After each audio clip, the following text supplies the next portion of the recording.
Hello friends, myself Mrs. R.V. Mahajan.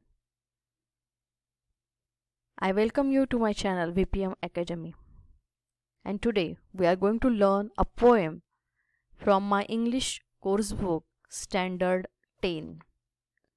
Before we start, like and subscribe my channel to get the latest videos.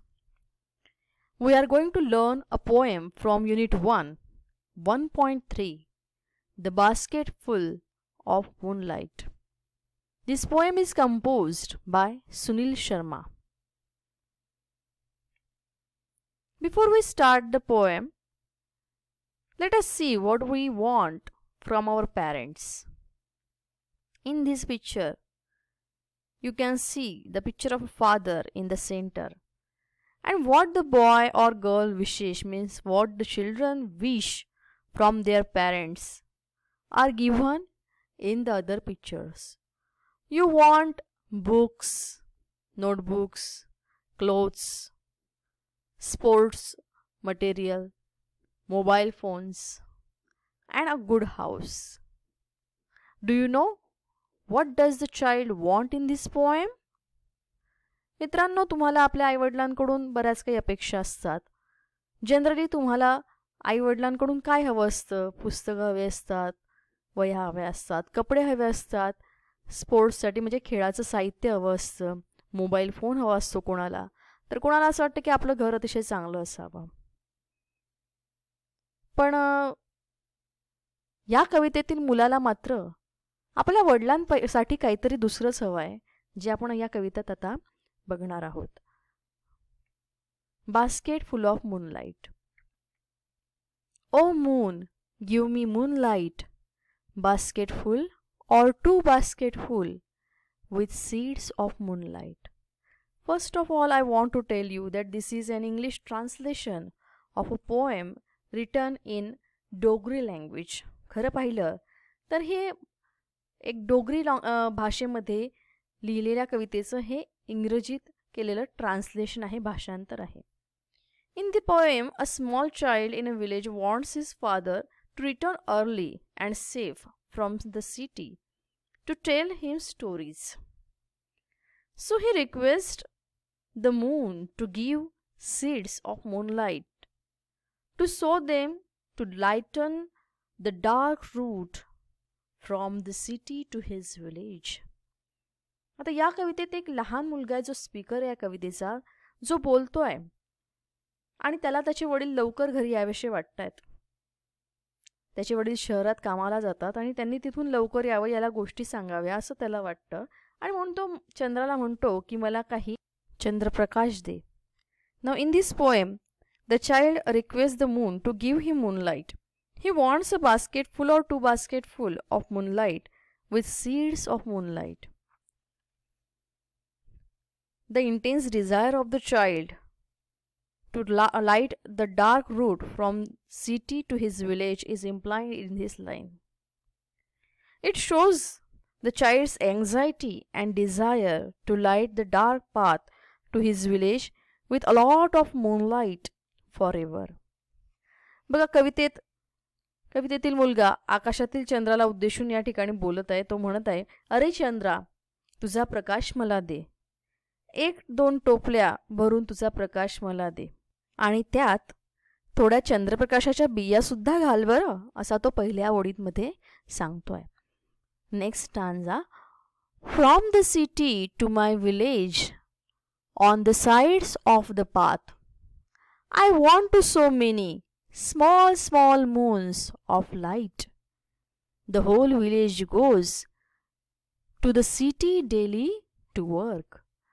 Now, in these lines, the child wants to sow the seeds of moonlight on the both sides of the path that leads to his village from the city. He wants to sow many small moons of light all along the path. तो मुलगा म्हणतोय चंद्राला, हे चंद्रा, मला तुझा चंद्रप्रकाश दे, त्यात थोड्या बिया सुद्धा दे. का? तर शहरातून माझ्या गावाकडे येणाऱ्या रस्त्याच्या दोन्ही बाजूंना मला प्रकाशाचे खूप सारे छोटे छोटे चंद्र पेरायचेत. रोज माझा सगळ्या गावातील लोक, जो नोकर वर्ग आहे, कर्मचारी वर्ग आहे, तो कामासाठी शहराकडे जातो. Now, really, this wish of that boy is different than ours. आपल्या या मागण्यांपेक्षा या मुलाची मागणी वेगळी आहे की नाही? आपण बऱ्याचशा वस्तू मागतो, पण तो मुलगा बघा चंद्राकडे काय मागतो त्याच्या वडिलांसाठी आणि गावातील सर्वांसाठी. So let us see the next part of the poem. It becomes dark on its way back. As my village is quite far, the route is tough and full of snakes and scorpions. Neither bus nor cart plies. When my father returns home, I am asleep. Now this is the second stanza, and in this stanza the poet, means the speaker, that little child, says the whole village, means the entire population of that village goes to work go to work in that city which is far away from their village. And when they return, it becomes too dark, it becomes too late.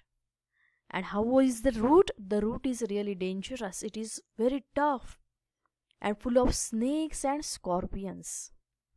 बघा तो मुलगा काय म्हणतोय, माझे वडील शहरात कामाला जातात, गावातील इतर लोक सुद्धा कामाला जातात, पण सगळं गावातील हे लोक ज्यावेळेस परततात त्यावेळेस मात्र वाटेवरती काळा कुट्ट मिट्ट असा अंधकार काळोख पसरलेला असतो. माझं हे गाव शहरापासून खूप दूर आहे आणि हा जो रस्ता आहे, ज्या रस्त्यावरून हे लोक परत येतात, तो मात्र साधा नाही, तर तो अतिशय कठीण असा रस्ता आहे. कारण या रस्त्याने येताना खूप सारे साप आणि विंचू असतात. सापांनी आणि विंचवांनी भरलेला हा रस्ता आहे. Neither bus nor cart plies. When my father returns home, I am asleep. Now see the condition. The people who go to work in the city, they didn't have any vehicle to return to their village. हे खेडेगावातील लोक जेव्हा शहरात कामाला जात आहेत तेव्हा त्यांना तिकडनं येताना कोणतंच वाहन नाही आहे, कोणती बस नाही, कोणती गाडी नाही. And so his father comes late to home. आणि म्हणून त्याच्या घरी वडील जेव्हा घरी येतात त्यावेळेस खूप उशीर झालेला असतो आणि हा मुलगा झोपलेला असतो.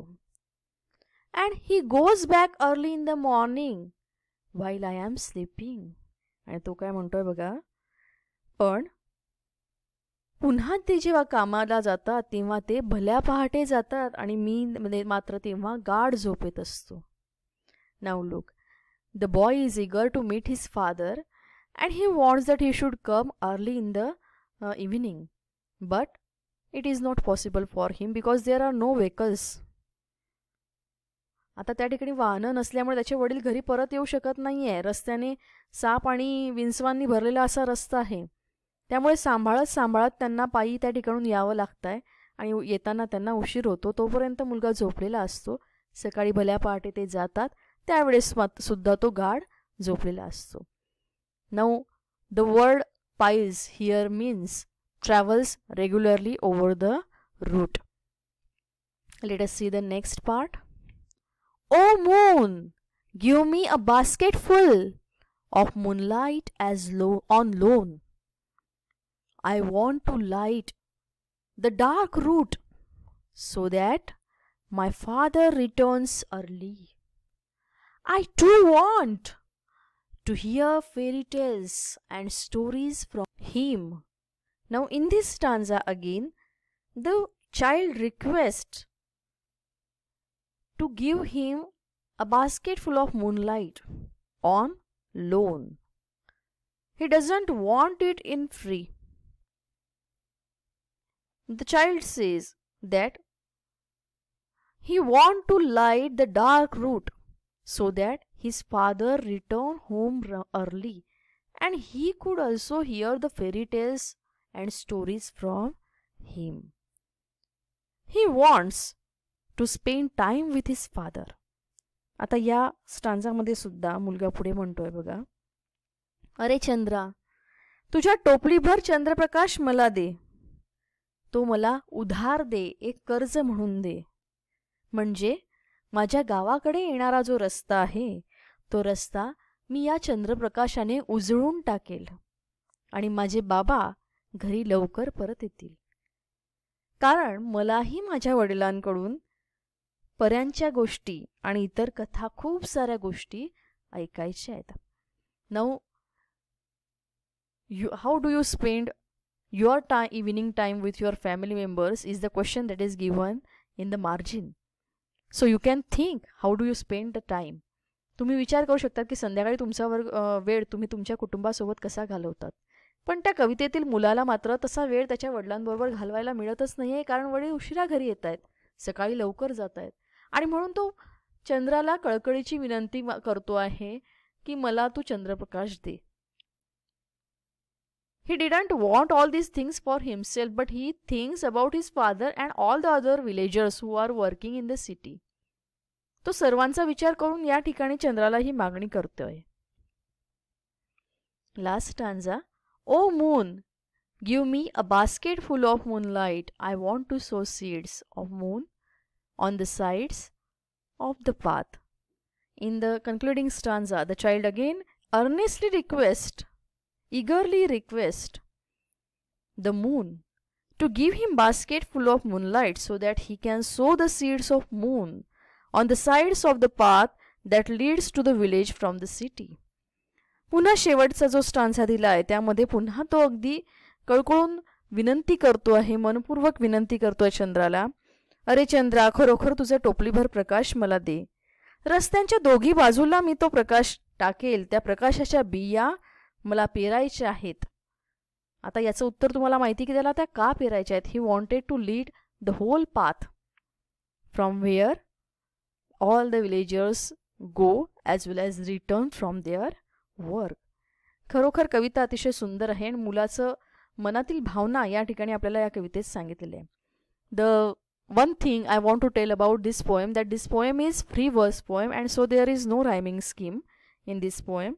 And the theme of the poem, the central idea of the poem is the loneliness of a child in a remote village, untouched by modern amenities. The child is too far from the modern urban life, and even his remedy for the plight of his villagers seem quite innocent. The figure of speech that the poet has used here are repetition, alliteration, and apostrophe. Here the poem and the explanation ends. Thank you, and like, share, and subscribe the channel. Thank you very much.